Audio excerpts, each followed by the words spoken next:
So next question, ஒரு வேலையை ஏ என்பவர் 80 நாட்களில் செய்து முடிப்பார்.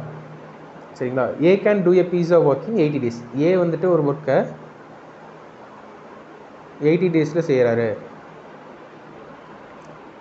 அவர் 10 நாட்கள் வேலை செய்த பின் மீதி வேலையை பி என்பவர் மட்டும் 42 நாட்களில் செய்து முடிக்கிறார் எனில் ஏயும் பியும் சேர்ந்து வேலை செய்தால் அவ்வேலையை அவர்கள் எவ்வளவு காலத்தில் செய்து முடிப்பர்? He works at it for 10 days and then B alone finishes the remaining work in 42 days. In how much time will A and B working together finish the work? சரியா? ஸோ அதாவது ஏ வந்துட்டு ஒரு ஒர்க்கை 80 நாளில் செய்து முடிப்பார். சரியா? அவர் வந்து என்ன பண்ணுறாருன்னா 10 நாள் மட்டும் அந்த ஒர்க்கை வந்து பண்ணுறாரு. 10 நாட்கள் பண்ணிவிட்டு and then B alone finishes the remaining work in 50 to 40 days. So மீதி இருக்கக்கூடிய ஒர்க்கை வந்து பார்த்தீங்கன்னா பி எவ்வளோ நாளில் முடிக்கிறாங்கன்னா 42 days முடிச்சிடுறாங்க. சரியா? அப்போ ஏவும் பியும் சேர்ந்து ஒர்க் பண்ணாங்கன்னா எவ்வளோ நாளில் அந்த ஒர்க்கை முடிப்பாங்க? ஸோ அப்படிங்கிறதான் வந்து இந்த இடத்துல கொஷின். சரியா? ஸோ இதில் வந்து பார்த்திங்கன்னா நம்ம எல்சிஎம் எடுக்கலாம். எல்சிஎம் எடுத்தாலும் வந்து பார்த்திங்கன்னா ஒரு சில நேரத்தில் இந்த மாதிரி சம்ஸ்க்கு எல்சிஎம் வந்து கரெக்டாக இருக்காது. ஏன்னா ரிமைனிங் ஒர்க்கை தான் வந்து பி 42 days முடிக்கிறாங்க, டோட்டல் ஒர்க்கே கிடையாது. ஸோ அப்போ வந்துட்டு கொஞ்சம் கஷ்டமாக இருக்கும். ஸோ நம்ம இதில் நார்மல் எல்சிஎம் எடுத்தே போட்டு ட்ரை பண்ணலாம். அடுத்து தான் நான் வந்துட்டு எப்படி போடலாம் அப்படிங்கிறது நான் சொல்கிறேன். ஸோ முன்னாடியே நம்ம வந்துட்டு பார்த்துருப்போம். இந்த இடத்துல எல்சிஎம்ங்கிறது நம்ம அஸ்யூம் பண்ணுறது தான். சரியா? எல்சிஎம் எடுத்தோம்னா நம்ம கொஞ்சம் டிவிஷன் பண்ணுறதுக்குலாம் ரொம்ப கொஞ்சம் ஈஸியாக இருக்கும் அப்படிங்கிறதுக்காக தான் நம்ம எல்சிஎம் எடுத்து நம்ம அதை ஒர்க் அவுட் பண்ணிக்கிட்டு இருக்கோம். எல்சிஎம் இல்லாமல் நமக்கு பிடிச்ச ஒரு நம்பரை கூட நம்ம டோட்டல் ஒர்க்காக வச்சுக்கலாம், எதுவும் ப்ராப்ளம் இல்லை. எந்த நம்பரை வேணாலும் நம்ம என்ன பண்ணலாம்னா டோட்டல் ஒர்க்காக வச்சுக்கலாம், எதுவும் ப்ராப்ளமே இல்லை. சரியா? ஸோ நம்ம வந்துட்டு 80க்கும் 42க்கும் எல்சிஎம் எடுக்கலாம். 80 and 42. So 240s are 221s are 220s are 221s are 3 table அடிக்கலாம். 7s are 2 10s are 2 5s are. So இப்படி தான் வருது. ஸோ 5 2s are 10 வந்துட்டு அதை அப்படியே வச்சுக்குவோம். 7 2s are 14, 14 3s are 52, 52 2s are 104, 104 2s are 208. So 2080. So அப்போ LCM வந்துட்டு 1680 தான் வந்துட்டு கரெக்டு. ஸோ இதை வந்து நம்ம டோட்டல் ஒர்க்காக எடுத்துக்கலாம். ஸோ இந்த டோட்டல் ஒர்க் ஏ வந்துட்டு எவ்வளோ நாளில் கம்ப்ளீட் பண்ணுறாங்க? 80 days. அப்போ ஏ வந்துட்டு ஒரு நாளைக்கு எவ்வளோ ஒர்க் பண்ணுவாங்க? 1680 divided by 80. So 21. So 21 units of ஒர்க்கை வந்துட்டு பார்த்தீங்கன்னா பர் டேக்கு கம்ப்ளீட் பண்ணுவார். யாருன்னா ஏ.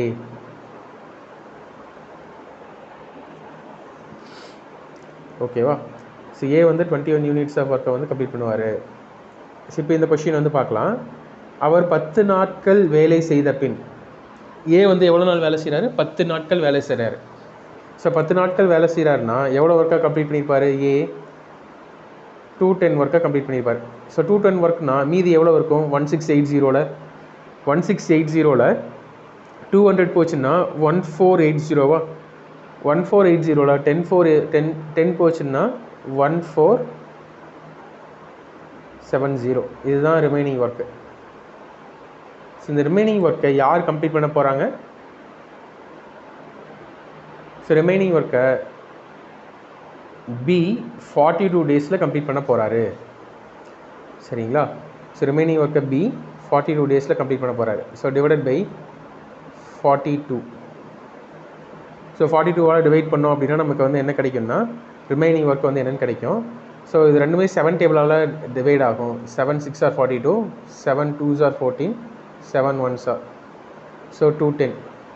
ஸோ 3 டேபிளால் கேன்சல் பண்ணலாமா? ஸோ 3 டேபிளாக கேன்சல், ஸோ 6 டேபிளாலே கேன்சல் பண்ணலாம் டேரெக்டாக. 6 3s are 18. ரிமைண்டர் வந்து என்ன இருக்கும்? 3 இருக்குமா? 6 5s are சரியா? ஸோ அப்போ ரிமைனிங் ஒர்க்கை இவர் 42 டேஸில் முடிச்சிருக்காருன்னா அவர் ஒரு நாளைக்கு எவ்வளோ வேலை செய்கிறாரு? பி 35 ஒர்க் வந்து பண்ணுறாரு, 35 யூனிட்ஸ் ஆஃப் ஒர்க் வந்து பண்ணுறாரு. இப்போ ரெண்டு பேரும் சேர்ந்து பண்ணாங்கன்னா ஏவும் பியும் சேர்ந்து எவ்வளோ ஒர்க் பண்ணுவாங்க? 35 + 20 55, 55 + 1 56, 56 யூனிட்ஸ் ஆஃப் ஒர்க்கை வந்துட்டு ரெண்டு பேரும் சேர்ந்து பண்ணுவாங்க. சரிங்களா? அப்போ டோட்டல் ஒர்க்கை இவங்க எவ்வளோ நாளில் முடிப்பாங்க? So total work 1680 divided by அவங்க ஒரு நாளைக்கு எவ்வளோ ஒர்க் பண்ணுறாங்க? 56. ஸோ அப்போ எவ்வளோ நாளாக முடிப்பாங்க அப்படிங்கிறது கண்டுபிடிச்சிடலாமா? 8 7s are 56, 8 2s are 8 1s are 7 3s are 0. So 30 டேஸில் என்ன பண்ணிடுவாங்க? ஒர்க்கை கம்ப்ளீட் பண்ணி முடிச்சிருவாங்க. சரியா? சரி, next question. Sita and Gita can do a job in 15 days and 10 days. ஒரு வேலையை கீதா மற்றும் சீதா 15 நாட்களிலும் 10 நாட்களிலும் முடிப்பார்கள். They begin to work together but Sita leaves after some days. இருவரும் சேர்ந்து வேலையை தொடங்கியதும் சில நாட்களுக்கு பிறகு கீதா சென்று விட்டாள். And Gita finishes the remaining work in 5 days. So அப்போ கீதா வந்துட்டு மீதி இருக்கக்கூடிய ஒர்க் எல்லாத்தையும் 5 daysல வந்து முடிக்கிறாங்க.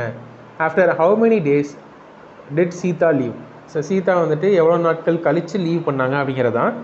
ஸோ எப்பவும் போல் சீதா அண்ட் கீதா 15 10. ஸோ இது ரொம்ப சின்ன நம்பர் தான்.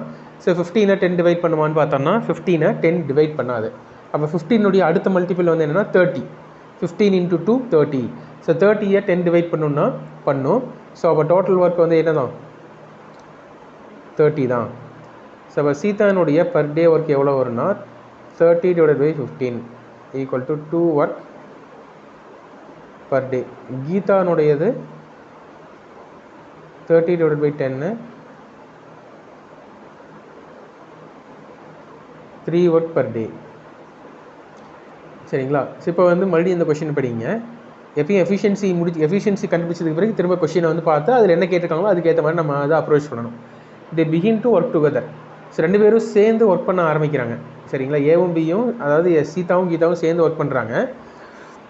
எவ்வளோ நாட்களுக்குன்னு சொல்லலை, சம் டேஸ்க்குன்னு சொல்லிட்டாங்க. ஸோ கொஞ்சம் நாட்களுக்கு ஒர்க் பண்ணுறாங்க. அதுக்கு பிறகு யார் வெளியில் போயிட்டாங்க? சீதா வந்து லீவ் பண்ணிடுறாங்க. ஸோ ஒரு குறிப்பிட்ட நாட்கள், ஒரு சம் டேஸ் வந்து ஒர்க் பண்ணுறாங்க. சம் டேஸ் ஒர்க் பண்ணதுக்கு பிறகு சீதா லீவ் ஆயிடுறாங்க. ஸோ மீதி இருக்கக்கூடிய ஒர்க் எல்லாத்தையும் கீதா தான் வந்து என்ன பண்ணுறாங்க? ஃபினிஷ் வந்து பண்ணுறாங்க. எவ்வளோ நாளில்? 5 daysல. ஸோ இப்போ லாஸ்ட்டு 5 days, முன்னாடி எவ்வளோ நாட்கள் வேலை செஞ்சாங்கன்னு நமக்கு தெரியாது. ஆனால் கடைசி 5 நாள் யார் தான் வேலை செஞ்சாங்க? கீதா தான் வேலை செஞ்சாங்க. ஸோ லாஸ்ட் 5 நாள் கீதா தான் வேலை செஞ்சுருக்காங்க. கீதா ஒரு நாளைக்கு எவ்வளோ வேலை செய்வாங்க? கீதா ஒரு நாளைக்கு 3 யூனிட்ஸ் ஆஃப் ஒர்க்கை வந்து பண்ணுவாங்க. ஸோ கீதா ஒரு நாளைக்கு 3 யூனிட்ஸாக ஒர்க் பண்ணுவாங்க. அப்போ லாஸ்ட் 5 daysல அவங்க எவ்வளோ ஒர்க்கை முடிச்சிருந்தாங்க அப்படின்னா 3 × 5 = 15 ஒர்க்கை யாரே முடிச்சிட்டாங்க? லாஸ்ட் 5 daysல கீதாவே முடிச்சிட்டாங்க. சரியா? ஸோ 15 ஒர்க்கை கீதாவே வந்துட்டு என்ன பண்ணிட்டாங்க? லாஸ்ட் 5 daysல முடிச்சிருக்காங்க. அப்போ மீதி இருக்கக்கூடிய ஒர்க் எவ்வளவு? மொத்த ஒர்க் 30. அதில் கீதா மட்டும் லாஸ்ட் 5 daysல 15 ஒர்க்கை முடிச்சிட்டாங்க. இப்போ மீதி எவ்வளோ ஒர்க் இருக்குது? 15 ஒர்க் இருக்குது. ஸோ இந்த 15 ஒர்க்கை தான் யார் சேர்ந்து செஞ்சாங்க? ஃபஸ்ட்டு கீதாவும் சீதாவும் வந்து செஞ்சாங்க. அப்போ அவங்க எவ்வளோ நாள் வேலை செஞ்சாங்க? இந்த 15 ஒர்க்கை அவங்க எவ்வளோ நாளில் முடிச்சிருப்பாங்க அப்படிங்கிறத நமக்கு தெரியணும். ஸோ ரெண்டு பேரும் சேர்ந்து செய்கிறாங்கன்னா 2 வேலை + 3 வேலை, மொத்தம் 5 வேலை செய்வாங்க ரெண்டு பேரும் சேர்ந்தாங்கன்னா. ஸோ இப்போ ஒரு நாளைக்கு 5 வேலைன்னா 15 வேலையை எவ்வளோ நாளாக முடிச்சிருப்பாங்க? 3 daysல முடிச்சிருப்பாங்க. ஸோ இப்போ ஃபஸ்ட்டு 3 days சீதாவும் கீதாவும் வந்து சேர்ந்து ஒர்க் பண்ணுறாங்க. அதுக்கு பிறகு சீதா விட்டுட்டு போயிடுறாங்க. லாஸ்ட்டாக கீதா மட்டும் வந்து பார்த்திங்கன்னா 5 நாளில் 15 வேலையை செஞ்சு முடிக்கிறாங்க. சரியா? ஸோ இதில் டவுட்ஸ் எதுவும் இல்லை தானே?